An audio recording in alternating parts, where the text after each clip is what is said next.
Olá, o texto que vai nos acompanhar nesse dia é Atos capítulo 12. E eu quero falar com você especificamente sobre o poder da oração. Não negligencie, não menospreze o poder que a oração tem nas nossas vidas. Quem sabe esse é o momento que nós estamos vivendo, é o momento que a gente precisa relembrar, renovar, buscar novamente a essência da nossa espiritualidade, que é nos sabermos totalmente dependentes desse Deus que tudo pode realizar em nós e através de nós. Por isso, não negligencie o poder que a oração tem. Atos capítulo 12 fala de um momento da igreja extremamente controverso e difícil por sua perseguição, mas ao mesmo tempo experimentando do poder, da graça, da generosidade de um Deus poderoso, de um Deus presente nas suas vidas.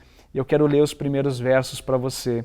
Nessa ocasião, o rei Herodes prendeu alguns que pertenciam à igreja com a intenção de maltratá-los e mandou matar à espada Tiago, irmão de João. Vendo que isso agradava aos judeus, prosseguiu prendendo também Pedro durante a festa dos pães sem fermento.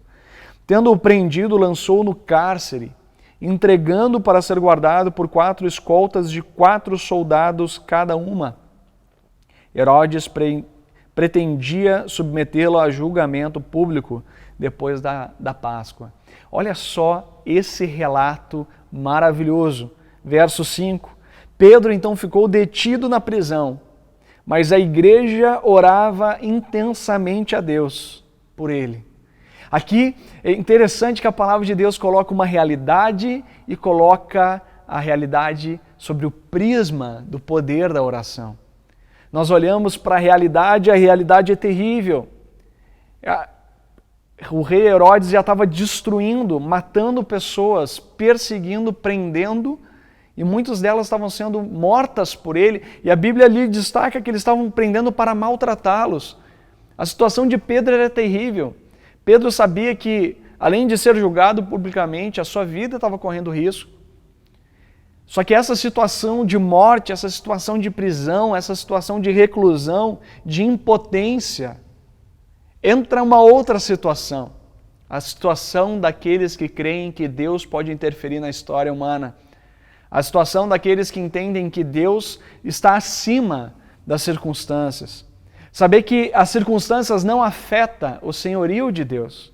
E por isso a igreja ora intensamente. Existe a realidade e a circunstância da prisão, mas existe a realidade da igreja que crê num Deus que tudo pode e ora intensamente. A história é incrível, esse testemunho, em que antes mesmo desse julgamento, um anjo aparece a Pedro, liberta Pedro, e quando Pedro se apercebe, ele já está fora da prisão, e ele se achega lá onde a igreja está reunida, e a igreja está orando. Lá no verso 12 diz, percebendo isso, ele se dirigiu à casa de Maria, mãe de João, também chamado Marcos, onde muita gente se havia reunido e estava orando. Pedro vai até onde a igreja está, e a igreja está orando, a igreja está clamando ao Senhor. Eu creio fortemente, querido, no poder da oração.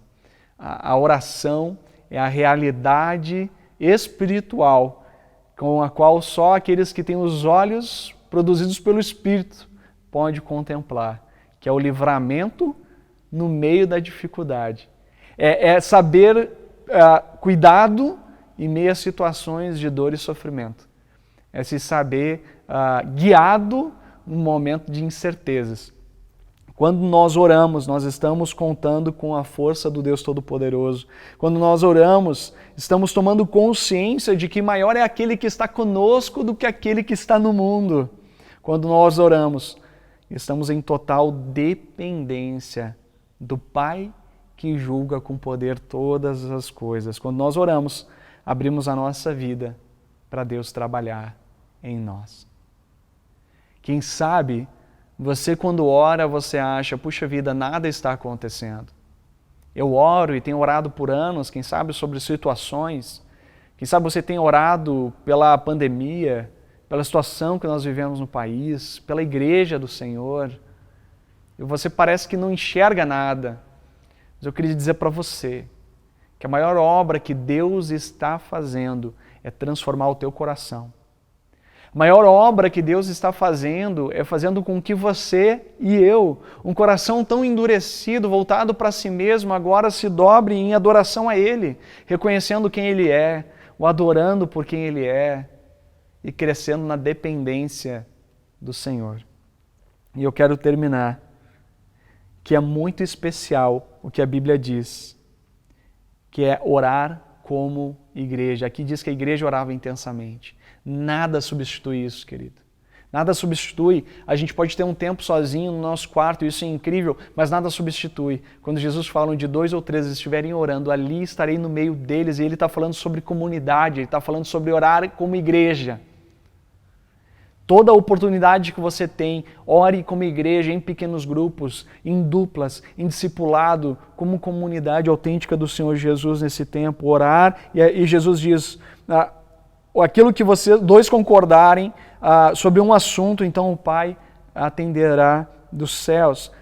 Em segundo lugar, a igreja ora intensamente. Tiago vai nos lembrar, peça, porém, com fé, sem duvidar. A oração intercessora depende em grande medida do quanto conhecemos a grandeza daquele que nos dirigimos em oração. A oração intercessora depende do quão consciente nós estamos da grandeza daquele na qual nós nos dirigimos em oração. Cresça na consciência e na intencionalidade da tua oração. Tu vai presenciar grandes coisas que Deus está fazendo em você e através de você no mundo. Deus abençoe.